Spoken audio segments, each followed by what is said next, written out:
Culture Média sur Europe 1 jusqu'à 11h avec Thomas Hill et vos invités. Thomas, ce matin, vous recevez la comédienne Valérie Bonneton et le réalisateur Nicolas Vanier pour le film C'est le monde à l'envers qui sort ce mercredi.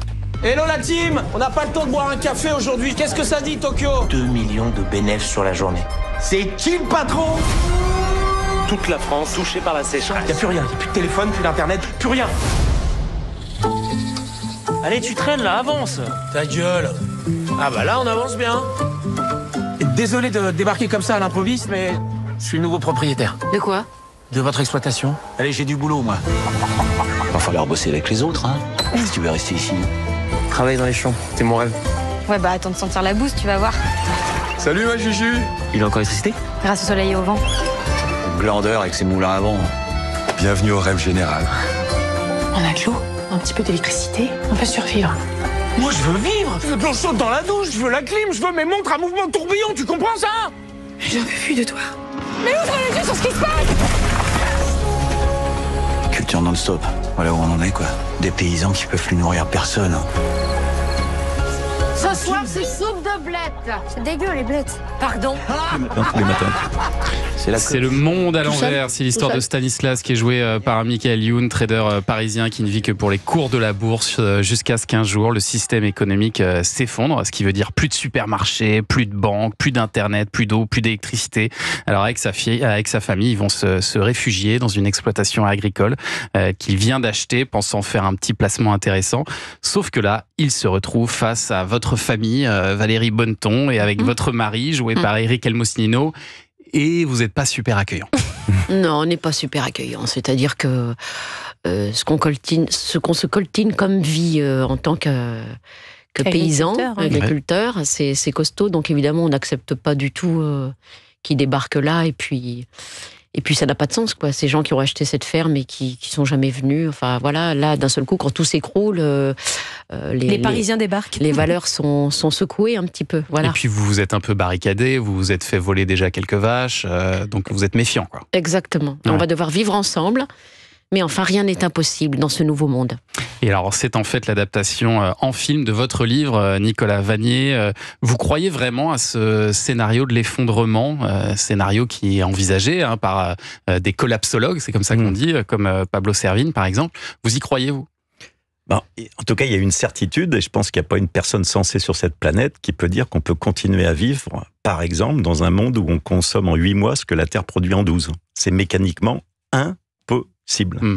Donc, si j'ai raconté cette histoire, c'est bien évidemment parce que je le souhaite pas et parce que je veux qu'on l'évite. C'est pour ça que je me suis servi de toutes ces situations un peu cocasses que l'aventure permet, quoi, d'où le choix d'ailleurs des comédiens, quoi, pour en faire une comédie avec surtout une seconde partie pleine, je l'espère, d'espoir pour parler de ses valeurs, de gratitude, de partage.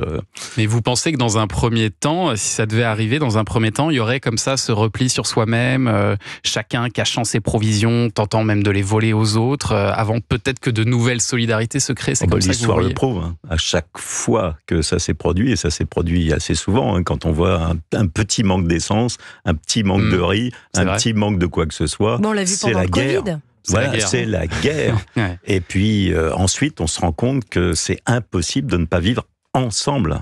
Et d'ailleurs, tous les peuples avec lesquels j'ai vécu dans ces contrées-là, il y a une solidarité qui est immense. C'est quelque chose qui s'est perdu depuis rien de temps. Depuis 40 ans, 50 ans, c'est quoi à l'échelle de l'humanité ? Rien. En tout cas, je dirais que si on est tous touchés par cette situation qui est catastrophique, donc si ce film permet de prendre conscience chacun, enfin de vivre différemment, de ne pas dépendre de cette loi du besoin de consommer tout le temps, de ne pas être des moutons.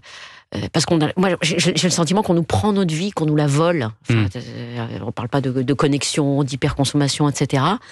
Et en regardant ce film, et en le vivant, nous d'ailleurs sur le tournage, on vivait différemment, c'est-à-dire qu'il y avait des économies, pas un tournage comme les autres, etc. Un tournage écolo. Ouais. On a vu qu'on n'était pas du tout moins malheureux, comme partout, voilà, comme pendant le Covid où on a tous fait des efforts. Et ça, voilà, c'est c'est possible. Et moi, ce que j'ai trouvé intéressant, Nicolas Vanier, c'est que vous abordez une thématique qui est quand même très sombre. On ne peut pas faire beaucoup plus sombre que l'effondrement de l'humanité, mais en faisant un film qui penche vers la comédie. Votre idée, c'était d'aller chercher le grand public plus que des gens qui sont déjà convaincus par le besoin de changer les choses. Oui, puis on construit rien sur du négatif. Oui, la situation est grave, je suis bien placé pour le savoir, et c'est d'ailleurs pour ça que je suis devenu en quelque sorte un défenseur de l'environnement. C'est parce que j'ai constaté dans ces pays que j'aime, voilà, une dégradation qui est exponentielle. Mais ce qui est important, c'est que les solutions, elles existent. Et j'en ai un petit peu marre, effectivement, de ces discours qui nous promettent un monde demain horrible où il va falloir se restreindre. Je pense bien au contraire que ce qu'il faut mettre en avant, c'est ce qu'on a fait aussi dans le film, c'est que si on utilise encore une fois les solutions qui sont à notre disposition, c'est ce qu'on a fait pour le tournage, et ça a été facile, on va vivre, j'en suis certain, moi demain, mieux. Plutôt que ce que nous disent certains qu'on va vivre moins bien. Moi je pense que demain on va vivre mieux, si encore une fois on réagit. Et c'est pour ça aussi que vous avez réuni un casting d'acteurs très populaires, Michael Youn, Barbara Schultz, Eric Almosnino, François Berléand aussi, qui est superbe en grand-père un peu sénile. Et Yannick Noah, j'allais y venir, effectivement. Comment ça s'est passé le tournage, Valérie Bonneton? Est-ce que ça vous a donné, vous aussi, envie de quitter Paris Moi, je suis très attachée, je vous disais, à la nature depuis toujours, parce que j'étais élevée comme ça, j'étais tout le temps dehors, j'étais pas mal dans les arbres, on n'avait aucun produit industriel chez nous, donc j'ai cet attachement, j'ai une maison en Normandie, et c'est vraiment pour moi un refuge. Voilà. Donc forcément, j'étais touchée par le film et par le personnage de Nicolas, parce que quand on le rencontre, c'est quand même un personnage impressionnant. Donc la question était, je sais plus. Comment s'est passé le tournage? Très très bien, c'est-à-dire très bien, comme je vous le disais tout à l'heure. Les efforts qu'on fait, en fait, pour moi, c'est pas des efforts. C'est-à-dire que quand on dit, par exemple, la sobriété, plus de restrictions, c'est pas un effort, c'est ne pas céder à cette société, à cette loi du marché, parce que j'ai l'impression qu'on est vraiment des moutons, quoi. Je vous dis qu'on nous prend notre vie. J'ai envie de dire, mais il faut être les résistants de cette vie-là. Parce que on peut vivre tellement heureux différemment, en fait. On n'a pas besoin de tout ça. On n'a pas besoin de racheter une nouvelle voiture, pas besoin de racheter 50 paires de chaussures. Franchement, c'est la vérité.